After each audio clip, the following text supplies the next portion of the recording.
Sou o Dr. Dorival Gomide, cirurgião de endometriose já há 18 anos e ao longo desse tempo todo já ajudei mais de 10 mil mulheres a retomarem a qualidade de vida.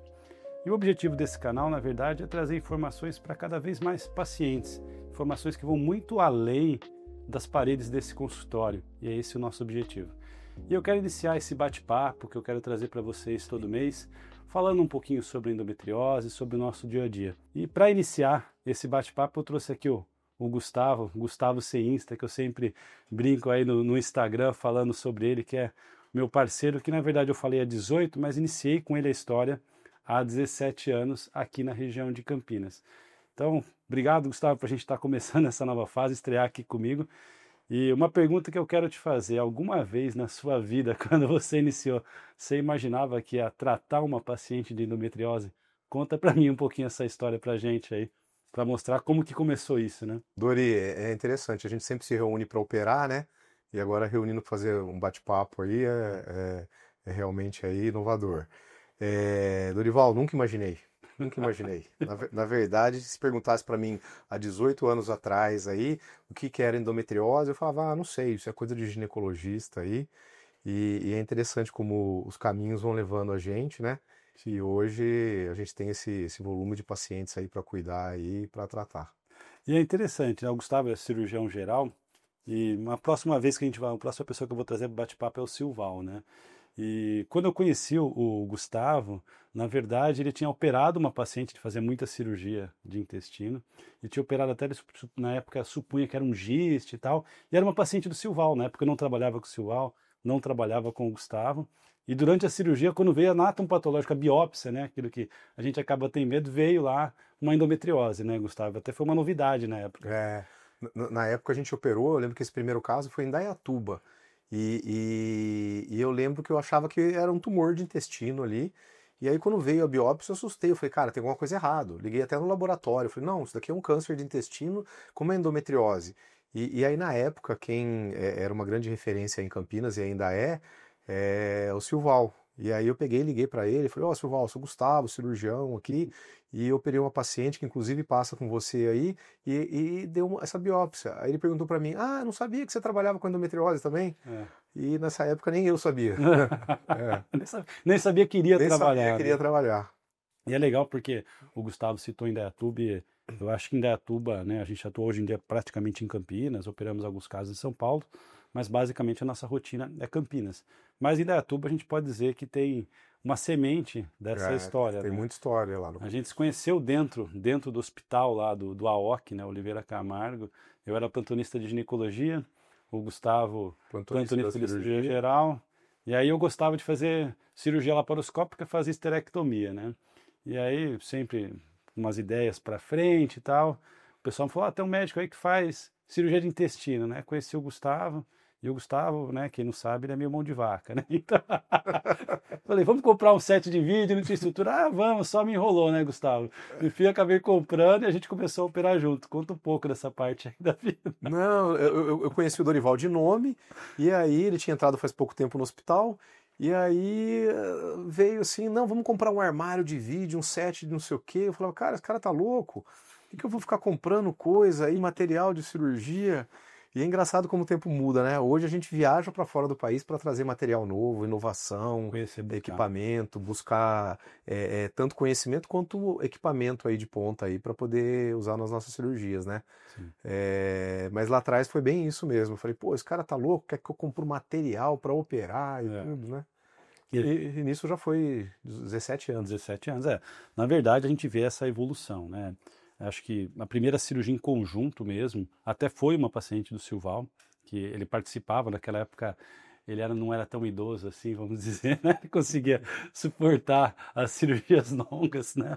E me lembro que, acho que demorou o quê? 9, 10 horas de cirurgia, né? Foi. Cirurgia até que precisou, transfusão de sangue, que, para falar a verdade, nunca mais Nunca mais precisamos precisou. transfundir nenhuma paciente, que é uma coisa que, né, o Gustavo, nesse ponto eu tenho que dar o braço a torcer. Ele é muito preocupado com o sangramento intraoperatório. Lembro que no começo eu falei, meu Deus, não pode sangrar nada. Ele falou, não, cauteriza, cuida de sangramento. Eu falei, meu Deus do céu, né, eu vou sobreviver a isso, né? Mas acabei pegando essa doutrina, adotei para minha rotina cirúrgica. Isso a gente vê um pós-operatório totalmente diferente quando a gente não tem um sangramento intraoperatório, né? Mas enfim, foram 10, 12 horas de cirurgia. Até essa paciente ficou grávida depois, né? Teve uma Gêmeos. gemelar, foi uma Gêmeos. gestação gemelar. E olha, quando a gente olha essa evolução, né? E acho que tem muito a ver com entrosamento, né, Gustavo? Assim, tá? Saber, vamos fazer assim. No começo a gente não tinha ainda uma padronização cirúrgica, né? Cada um queria fazer a sua parte ali, queria. E ao longo dos anos foi acontecendo, né? Esse caminho naturalmente a gente foi enxergando a melhor maneira de operar do nosso jeito, né? É interessante que, assim, eu fico lembrando essa primeira cirurgia que a gente fez aqui em Campinas, e, assim, os materiais eram outro, a imagem era outra, o equipamento era outro, né? A nossa dinâmica dentro da cirurgia ali com a equipe era outra também. E aí, assim, a gente foi alinhando isso, foi para fora para ver material novo, equipamento, foi acertando as etapas da cirurgia.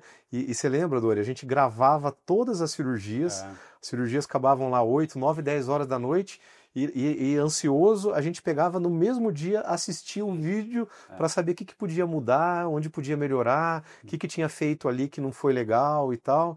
Então eu lembro que foi vários anos, assim, na verdade era 2 cirurgias, era a primeira operar e a segunda assistir o vídeo para... Isso é uma coisa que é uma realidade, né? A gente sempre teve esse olhar de falar, pô, vamos ver a cirurgia, ver o que podia ter mudado, né?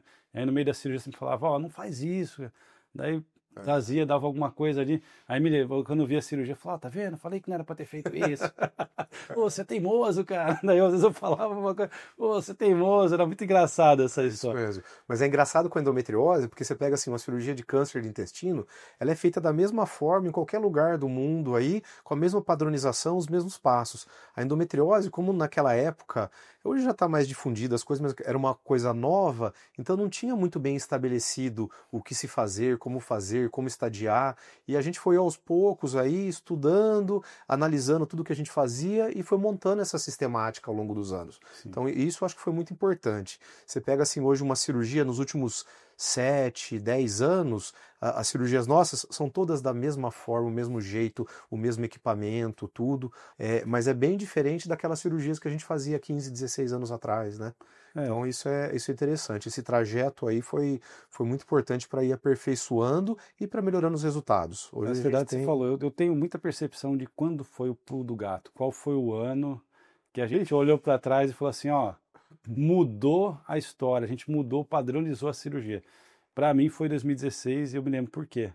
Que foi aquele ano que eu caí, fiquei 3 meses. É verdade. Aí não sei o que aconteceu, a gente voltou ali, lembra, eu fiquei 3 meses parado, né? Nessa história até vale a pena, porque, para quem não sabe, eu sofri um acidente aí em 2016 correndo, tava correndo, caí, quebrei o braço. E até eu liguei pro Gustavo do caminho, né? Falei, ó, Gustavo, pô, tô indo pro hospital, vem aqui e tal, não sei o que. Aí chegou lá no hospital, o médico queria reduzir meu braço, né? Falar reduzir, colocar no lugar. Minha esposa brava, você tá com medo, deixa pôr. Eu falei, não, Melissa, quero tomar uma anestesia, tá doendo muito. Não.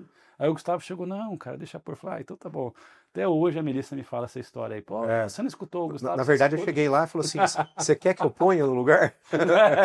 Você quer que eu ponha, eu ponho. Não, eu falei, não, pelo amor de Deus, não, deixa o ortopedista. E aí foi bem engraçado. Mas aí, né, tive que fazer uma cirurgia ali, fiquei 3 meses em casa. E também a perspectiva era assim, ficar uns 6 meses sem operar. 6 meses sem operar. Mas depois de uns 3, 4 meses já estava operando, né? Foi uns 4 meses. E aí deu essa mudança, né? Então, eu acho que esse foi para mim, pelo menos foi um marco, um pulo ali de que a gente começou a ter essa padronização mais, não resultado, mas eu falo, quando eu vejo a edição do nosso vídeo olhando ali, as cirurgias que a gente fazia antes e depois. Mas você acha que é porque colocou seu braço no lugar? Não. Na verdade, eu acho que foi aquele momento que você para, assim, pensa, né? Reflete, você tá ali sozinho em casa e... Né, alguma coisa assim me fez, enfim, também não sei se foi, vai ver que o braço estava fora. O braço estava fora, aí colocou ele no lugar correto, né? Acho que foi isso aí.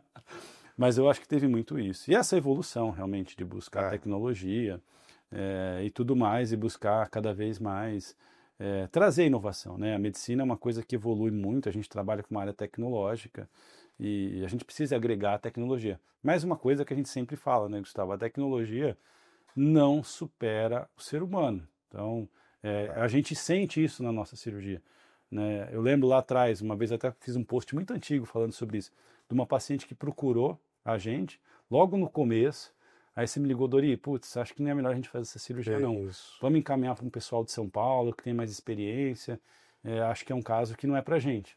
E ela voltou depois. 7, 8 anos, aí até olhei e falei, nossa. É. E na época, quando ela voltou, a gente falou, nossa, é um caso super simples, Super né? simples. Mas naquela época a gente teve aquela cabeça de falar, poxa, não é pra gente. E depois se tornou um caso bem mais simples. Com certeza. Operamos ela, o resultado foi excelente, né?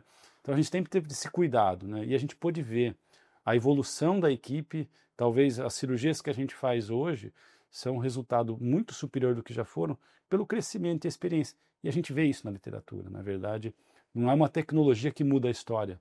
O que muda a história da cirurgia, na verdade, é a experiência da equipe. E isso não é o Dorival que fala, não é o Gustavo, né? Quando a gente olha para artigo científico, a gente vê muito isso falando, né? Que a experiência da equipe traz resultados melhores.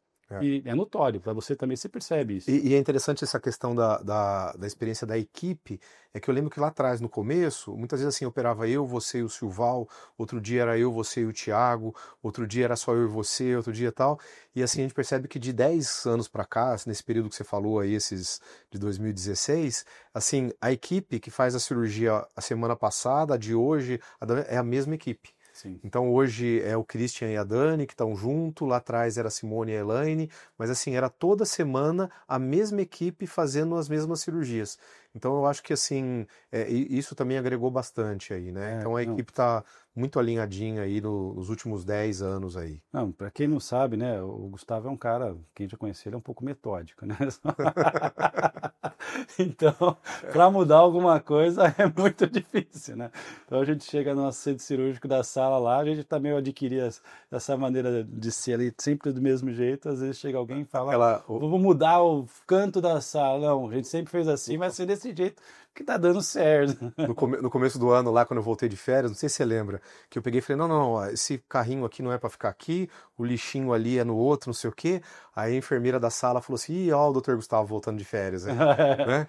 Então, tem que ser cada coisinha no seu lugar. Aí, porque, né? Na verdade, é aquilo que a gente fala, padronização facilita muito a vida, né? Demais. Então você já tem aquilo sistematizado, você não tem que ficar experimentando uma nova técnica, uma nova maneira de fazer. A gente já experimentou todos os jeitos, já encontrou a melhor maneira de encontrar o melhor resultado na nossa prática, né? E isso é lógico, a gente tem que agradecer todas as pacientes que confiaram na nossa equipe e com certeza é o que eu falo para os pacientes que eu opero, né? Toda paciente que a gente está operando aqui traz um pouco das outras que já operaram.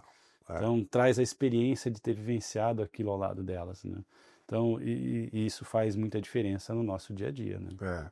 Uma coisa que foi interessante, Dori, assim, essa questão assim, a gente ter todos os nomes das pacientes e ter anotado tudo o que foi feito na cirurgia e o que aconteceu depois de evolução. Então, as complicações e tudo. Então, mediante isso, a gente volta a analisar e fala, puxa, vamos colocar o dreninho no lado diferente, porque da outra vez colocou dessa forma, aconteceu isso. Então, aquela coisa, quem não sabe os erros que está fazendo, corre o risco de repeti-los, né? E a gente, com essa, vamos dizer assim, esse estudo frequente de cada caso que fazia, a gente foi mudando algumas coisas que não estavam dando certo, outras que tinham resultados piores. Então, assim, foi um aprimoramento aí que realmente demora 15 anos, né? Mas uma coisa que me deixou preocupado aqui, até pensando aqui, Gustavo, você ficou falando aí, quando a gente começou o equipamento não era bom, tal, né? E a gente tinha, né, a gente sempre briga com os hospitais, com os enfermeiros, quero melhor câmera, quero não sei o quê. Então, se a gente fosse contar como era aquilo, se elas soubessem, a gente estava difícil, né? Então, fala um pouquinho qual que era a qualidade que a gente tinha que trabalhar naquela época e o quanto isso evoluiu, né? Cara, mas era difícil, Dori. Na verdade, assim, a imagem era uma vamos assim fazer um comparativo assim para o pessoal entender, mas assim, hoje você tem uma TV 4K e naquela época era uma televisãozinha de cubo lá, preto e branco, entendeu? Então, assim, não chegava a esse ponto, mas assim, era uma imagem de baixa qualidade, os próprios instrumentais eram muito grosseiros, Hoje a gente usa todo o material importado, na época era material nacional, que as empresas nacionais ainda tinham uma dificuldade de fornecer material de qualidade. Então, assim, isso daí impactou muito. Mas, por outro lado, desenvolveu muito a nossa técnica cirúrgica. Porque, assim, hoje, com os instrumentais mais delicados, tudo, hoje para você fazer uma sutura lá, que dar os pontos e tudo, a gente treinou muito com material ruim. Quando vem um material bom na mão, aí o trabalho fica muito mais fácil, né? Mas assim, esse arsenal tecnológico que a gente dispõe hoje nos hospitais que a gente opera, com certeza isso interfere nos resultados que a gente tem hoje, sem dúvida. Até por isso que a gente é muito chato com o hospital, né? Às vezes o paciente fala, doutor, mas infelizmente a gente sabe que existe isso. O meu convênio não dá direito a internar nesse hospital que vocês trabalham. Não tem... A gente não abre mão, né? Porque a gente depende de equipamento. Os hospitais que a gente já trabalha já estão muito habituados com a nossa equipe, então é aquele negócio, é tudo do mesmo jeitinho, câmera, sala montada, né? Nós temos uma instrumentadora, coitada, ela sofre um pouquinho com a contagem que é a Ana Paula lá. Então, assim, é tudo... Não tem como abrir mão, porque você querer experimentar no paciente não é o ideal, né? Eu acho que medicina não é para fazer experiência. Medicina é para você entregar resultado, né? A gente não pode, falo sempre às vezes para quem está começando ali, eu tenho muito médico que me acompanha para iniciar a formação em vídeos, tem que lembrar que essa paciente não é uma paciente, essa paciente é a mãe de alguém, é a filha de alguém, né? Então tem um amor que envolve aquela pessoa, então a gente tem que pensar que é o nosso amor, né? E é uma coisa que você sempre fala, se fosse alguém da sua família, você faria isso? Faria. Então tá tudo certo, essa. E às vezes a gente na medicina se depara com essas situações. Será que esse é o melhor resultado? E a gente sempre faz essa questão de se fazer essa consciência, faria para alguém na minha família. Então é o resultado que eu tenho que buscar para essa paciente também. Uma coisa que você tocou aí, eu não preciso, mas todo mundo já me ouviu dizendo isso, todo o pessoal da equipe, mas assim, poxa, vai tratar ali, eu vou operar, então eu vou operar como se fosse alguém da minha família, porque aí isso que o Dorival falou, aí não tem erro. Né? Se fosse alguém da sua família, você faria essa cirurgia ou você encaminharia para um colega seu? Não, eu faria. Né? E aí? Então tá tudo certo. Então a coisa tem coerência e tem propósito, né? E aí eu estava falando aí de antemão aí dos materiais instrumentais, aí entrando na área que você sabe que eu gosto de falar, eu não tenho dúvida que além dos instrumentais, os equipamentos mais modernos que a gente tem, as imagens melhor, mas assim, o sinergismo não só nosso, mas com todo mundo da equipe, então tá no centro cirúrgico com o Silval, com a Daniela, com o Christian, tudo, e todo mundo falando a mesma língua e todo mundo envolvido ali de fazer o melhor possível para aquela paciente. Eu não tenho dúvida que isso daí reflete nos resultados que a gente tem também. Com certeza. Então essa parte humana da coisa, essa parte aí realmente médica de cuidar do outro é muito importante.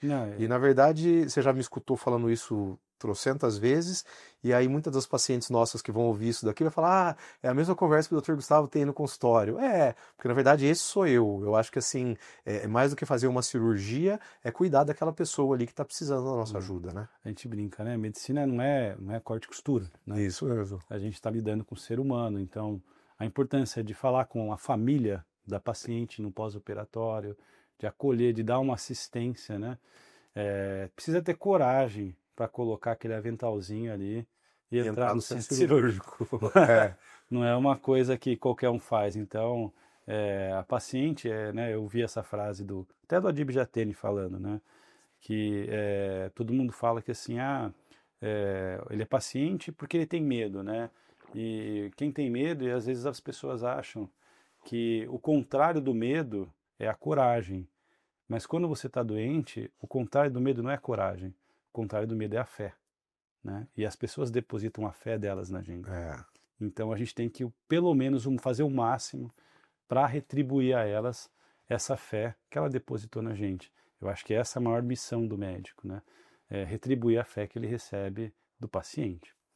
E é o que a gente tenta mostrar também para quem está com a nossa equipe, né?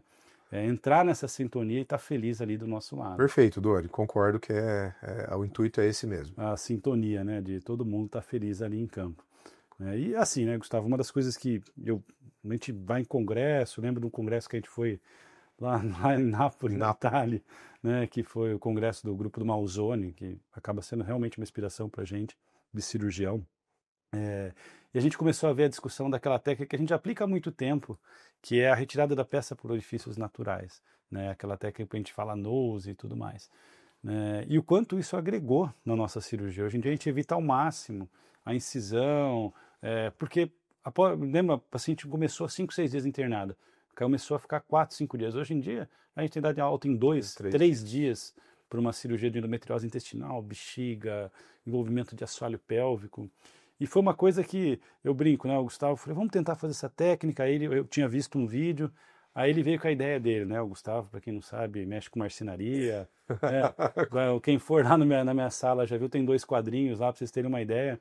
Quando eu fui colocar o quadro, eu não consegui pôr, minha esposa estava junto, brigou comigo, liga pro Gustavo para ele te ajudar. Ele foi lá e colocou o quadro. Trouxe minha caixa de ferramenta, com nível. Até brincou comigo, falou assim, cara, como é que você tenta pôr um quadro sem nível? Eu falei, que nível, cara? Que nível é esse, cara? Nunca, enfim, né? São histórias aí fora do centro cirúrgico, né? E aí falei, aí ele teve as ideias dele de como realizar essa técnica nose, né? Que aí foi uma adaptação que hoje em dia, para ser bem sincero, eu não vejo ninguém fazer desse jeito. Eu adoro ver vídeo de cirurgia. E acho que impacta muito no resultado pós-operatório, né? Na verdade, a gente fez assim, uma mescla de algumas coisas que a gente viu, cirurgiões fora, mesmo aqui no país também, e a gente adaptou para a realidade da cirurgia de endometriose, né? Sim, Então isso foi interessante porque realmente diminuiu o tempo de internação, diminuiu dor pós-operatória. Então a paciente que a gente antes mandava para UTI, hoje o paciente não vai mais para UTI, né? Na verdade, hoje precisa até ficar no pé das pacientes, porque depois de 15 dias querem ir na festa, querem ir no show em São Paulo, querem comer qualquer coisa, não pode, está ainda em recuperação. Querem beber vinho, né? Mas hoje é interessante isso daí, que hoje assim a recuperação pós-operatória mudou muito também do que era lá atrás, né? E uma coisa que a gente tem que destacar também, né, Gustavo, assim, dentro dessa padronização e tudo mais, é que a gente está perto de um local que a gente consegue ter os melhores exames para operar essas pacientes, né? Então, a gente conversa muito com os colegas radiologistas que assistem as nossas pacientes nos exames, e isso faz total diferença. Né? Você entrar numa cirurgia sabendo... Eu, pelo menos assim, eu leio o laudo, parece que eu sei o que o colega lá está querendo me dizer, né? Eu treino muito isso com o pessoal da equipe, tudo. Eu falo, vocês têm que ler aqui, e aí na cabeça vocês têm que imaginar o que vocês vão ver dentro da cirurgia com esse resultado do exame. E uma coisa até da recuperação, voltando um passo anterior que você falou, assim, esse negócio da gente ser chato e exigente com tudo nos hospitais, então assim, a gente só tem equipe de anestesia top junto com a gente, isso é verdade. Então isso daí também interfere muito no resultado pós-operatório. Então todos os anestesistas trabalham com a gente, aí eles vestem a camisa e faz assim, o melhor possível para o melhor desfecho clínico. Não, com excelência. E assim, é uma coisa que, né, quem é cirurgião, né, anestesista, a gente tem sorte de ter essas equipes juntas, porque não é só o intraoperatório. Eles vêm, Dorival, como é que Gustavo, como é que ficou o paciente? Teve dor, apresentou náuseas, vômitos? Então tem essa preocupação, né? A verdade é que a cirurgia, a anestesia não acaba ali na hora. Ela continua depois, a gente tem esse quadro depois. Então é muito interessante. É muito bom, histórias, né, que a gente tem aí, né, Gustavo? E quem não sabe, às vezes... o Dorival e o Gustavo, na verdade, a gente é amigo fora do centro cirúrgico também, né? Quando vai fazer churrasco, eu tenho que ensinar o Gustavo a fazer carne, né? Na verdade, é metódico que ele quer sempre fazer, né? Conta a história de como é que começou com o churrasco, Gustavo, porque eu sabia fazer churrasco, né? Mas ele... na verdade, eu não sei se sabia, mas assim, um dia eu cheguei lá na casa dele, a carne tudo torrando. Não, carne não, queimei a linguiça. Aí eu falei, não, é melhor eu assumir a churrasqueira aqui. Mas é que toda vez queimava, porque se tornou fácil para mim, né? Eu falei, bom... Aí depois eu fui saber que ele deixava a linguicinha queimar só para eu assumir e ele ficar tranquilo o resto do churrasco lá. Assim, e pior que essa história é verdade, minha esposa me entregou um dia lá. Mas é porque, né, eu já trabalho muito em campo cirúrgico, né, Gustavo? Então, deixar um pouco ali para você. É interessante essas histórias aí das famílias também, né? E já que está fazendo esse retorno aí, né, Doris, recapitulando ali os passos, eu lembro quando começou, eu fiz a cirurgia lá, mostrei para o Silval, ele me apresentou você, que tinha chegado de São Paulo há pouco tempo e tal, e aí a gente fez uma vez um jantar na casa do Silval. Nossa, nem né? me fala. E assim, ficou discutindo a noite inteira, até altas horas, ideia, vamos fazer isso, vamos fazer aquilo outro e tudo, não sei o quê.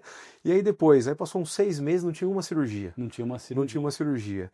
E aí, em pensar assim que hoje a gente faz em média aí umas 70, 80 cirurgias no ano aí, né? Por aí. Casos mais complexos. Na verdade, então... as contas é praticamente toda terça e toda quarta a gente tem uma paciente com endometriose. Ficamos ali 6 meses, mas assim, o propósito existia, acreditava. Acho que isso é um ponto importante, né? A gente não desistiu da cirurgia, né? E o quanto impactante é isso na vida das pacientes que a gente opera, né? Lembra, no Então, começo, Gustavo, eu lembro quando a gente, vai falar, nossa, Dori, vai fazer uma retsigmoidectomia numa paciente com uma doença benigna, mas precisa tudo isso? Eu falava, Gustavo, é isso que vamos fazer e tal. E aí depois que o tempo falou, nossa, cara, mudou, porque a paciente chegava no consultório, eu lembro que você me falava, triste, assim, depois que opera a Dorival, parece que ela volta felizinha, já passou um batonzinho, uma maquiagem, né? É muito notório isso, o quanto impacta, né? Na verdade, eu com a formação aí de cirurgia oncológica, pensar em fazer uma cirurgia, uma ressecção, alguns níveis de ressecção numa doença benigna, que é a endometriose, mas aí depois com o tempo foi vendo, não, os resultados são bons, a morbidade é baixíssima, então quase não tem complicações para cirurgias grandes e tal, então assim, então vale a pena, porque isso muda a vida das pacientes. Sim. Então, assim, é viver sem dor, é conseguir engravidar. Então, eu lembro que no começo eu era muito realizado com meus pacientes oncológicos, que eu falava, não, operei de câncer lá e resolvi a vida. E a endometriose eu operava com você. Sim. Só que depois, com o tempo, hoje me enche os olhos de falar, nossa, olha a diferença que a gente fez na vida dessa mulher. Né? É legal então, participar. Isso é bem bacana. Receber aquela mensaginha, né? Falando nisso, a gente adora quando as pacientes mandam mensagem pra gente. Pode mandar, né? Falando que, engravidei pra gente. Isso é uma satisfação muito grande. Uma conquista muito grande, né? Porque a gente sente realmente parte dessa história, né? Daquelas pacientes que desejam ser mães. Ou então aquela paciente que liga, fala, doutor, menstruei sem dor. Inclusive tem uma história dessa, uma paciente que a gente operou e ela me ligou, né? Desesperada, que estava indo para o hospital porque estava tendo uma hemorragia, sangrando. Aí eu falei, não, você está menstruada. Daí ela não se conformou, ligou pro Gustavo, né? Não, doutor, não, vai pro hospital. O Gustavo me ligou, Dori, ela tá com hemorragia. Eu falei, Gustavo, ela menstruando. Tá menstruando, cara. Mas ela falou, doutor, mas eu não senti nada, né? Não teve dor, não teve nada. Eu falei, tá bom, então eu falei, tá bom, vamos ficar de prontidão. Liguei pro colega do pronto-socorro, falei, e aí? Ele falou, não, Dorival, uma menstruação mesmo. Isso, tá vendo, Gustavo? Era uma menstruação, né? História boa. Eu acho que são muitas pacientes. Você tem alguma, assim, que você fala assim, pô, esse caso me marcou? Dorival. Sem falar nome, né, por favor. Falando do caso. Se eu for falar esse caso que me marcou, cara, o podcast vai ficar com umas 4, 5 horas de... teve vários casos. Né? Todas. E assim, isso é bom. Eu lembro o nome e o rostinho de cada uma. Sim. Né? Eu lembro cada uma chegando no consultório, lembro cada uma voltando, tirando dreno. Né? Então, assim... Nossa, eu lembro de todas. Isso é verdade. Quem conhece o Gustavo sabe que ele chama pelo nome, né? Tem a fisioterapeuta, que é a Marcela Badinha. Até vou ver se eu faço um bate-papo com ela, né? Até nem conheço ela pessoalmente, só por conversas. E uma vez ela falou que me impressiona que o Gustavo ele lembra o nome de todas as pacientes, o que fez, o que não fez. Né? E é engraçado que assim, hoje eu vim aqui bater esse papo com você e nessa semana no consultório, na quarta e na quinta-feira, teve mais do que uma paciente que falou, doutor, mas o senhor vai lá com o doutor Dorival mesmo? Eu falei, tô pensando ainda. E aí ela falou, não, doutor, o senhor tem que ir lá, né?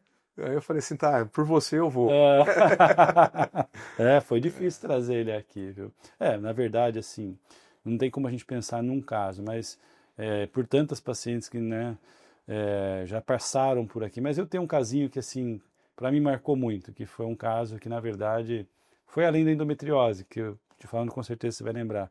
Tem aquele caso que chamaram a gente numa urgência, uma paciente gestante, né, uma paciente que já não era nossa paciente, me ligaram, falaram, você pode avaliar esse caso, a paciente grávida, é uma paciente que tinha feito uma fertilização, né, e estava com a risco até de alguma coisa, estavam falando que a gestação estava nas trompas, aí a gente avaliou, não era gestação nas trompas, e ela gestante, uma gestação super valorizada, porque era uma fertilização, e alguma coisa estava estranho naquela, né, os exames todos normais, mas a paciente com a frequência cardíaca aumentada, e alguma coisa estranha, a gente falou, e aí, não tem nada assim que parece que precisa operar de intervenção de urgência, vamos operar ou não vamos, né? E ela grávida, porque uma cirurgia dentro de uma gestação é uma coisa que pode fazer a paciente perder o bebê, né? Um apendicite.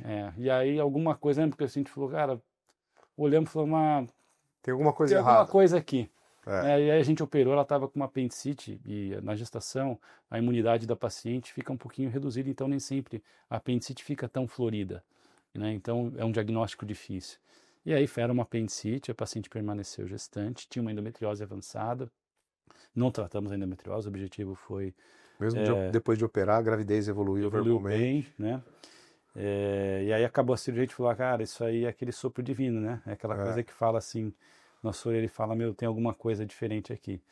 E é aquela coisa, se fosse, né, a gente conversou, se fosse alguém da minha família, se fosse sua filha, Dorival, né, eu operaria, falar, vamos operar, vamos olhar, e era uma apendicite cheia de pus na barriga. Complicada já. E ela teve a gestação, aí depois ela tinha uma endometriose. Depois nós operamos a endometriose. Operamos a endometriose do intestino, um caso grave, e ela engravidou novamente, gemelar. Né? Até eu falei, pô, chega, 3, né, agora. Então, esse foi um caso que me marcou, porque... E ela até hoje manda amigas, pacientes pra gente operar. Foi um caso que, assim, para mim, não pela endometriose, mas pela dificuldade de saber se era ou não o momento de se intervir. De intervir. Difícil, né? Não é fácil. Gustavão, você que quase não queria vir aqui, não tem Insta, até que o papo tá longo, né? Tá bom. Até surpresa aí, né? Mas não podemos deixar o bate-papo tão longo assim, né?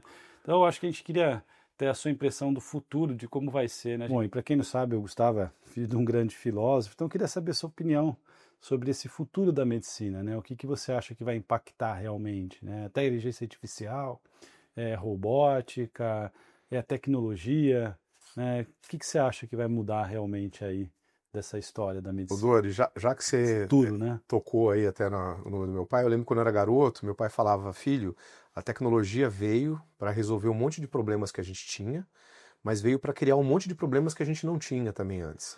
Então, na verdade, assim, eu acho que tecnologia é boa, a gente já falou dessa trajetória nossa, o que impactou, melhores imagens, melhores aparelhos, equipamentos, mas ainda eu acho, cara, que assim, o olho do olho do médico, a conversa com o paciente, a atenção, essa parte humana de acolher um outro ser humano, isso que está se perdendo cada vez mais. Eu acho que isso é o grande futuro da medicina. Porque fazer um diagnóstico, muitas vezes a inteligência artificial pode fazer uma cirurgia, hoje a gente mexe, opera com robô. Daqui a pouco o robô opera sozinho. Mas chegar para o paciente, segurar na mão e falar, vai dar tudo certo, vai resolver seu problema, fica tranquilo que isso vai passar e tudo, isso não vai ter robô nem inteligência artificial que vai conseguir ter esse papel aí do médico. Então, hoje em dia a gente vê das grandes corporações aí, cada vez mais o paciente é um número que tem que ser tratado de acordo com um protocolo. Então, essa questão aí de individualização do ser humano cada vez mais é se perdida, né? E eu acho que isso daí de uma importância aí violenta, ainda mais nos dias de hoje. Aquela questão de, aperte 1, 2 ou 3 ou 4... muitas vezes com o ser humano você não está nenhuma dessas opções aí da inteligência artificial, né? E aí vai o papel do médico, saber orientar, conversar e trazer tranquilidade, né? Acolher, e acolhimento aí para o paciente, independente de ser um paciente de câncer, da endometriose, do que for, né? Isso, eu acho que é o que falta, né? O espírito humano dentro da tecnologia. Eu sempre uso uma frase do Einstein que fala isso, né? O espírito humano sempre tem que prevalecer sobre qualquer tecnologia. E é muito isso, né? A gente tem que... O mundo está se tornando realmente cada vez pessoas com números, tecnologia, as pessoas querem literalmente vender a tecnologia, mas a gente está aqui para cuidar de pessoas, né? E que Deus abençoe a gente sempre e a gente possa continuar junto. Tecnologia é bom, Dori, são ferramentas boas aí. Ô Dori, e nesse contexto aí, o que eu acho? Eu acho que cada vez mais está fazendo uma medicina automatizada, não personalizada, não individualizada, e nós estamos no sentido inverso. O negócio cada vez com a gente é mais pessoal com nossos pacientes, é mais individualizado para cada um. Então, assim, eu acho que nisso nós estamos no caminho inverso, né? Hoje, com todo mundo querendo ser impessoal,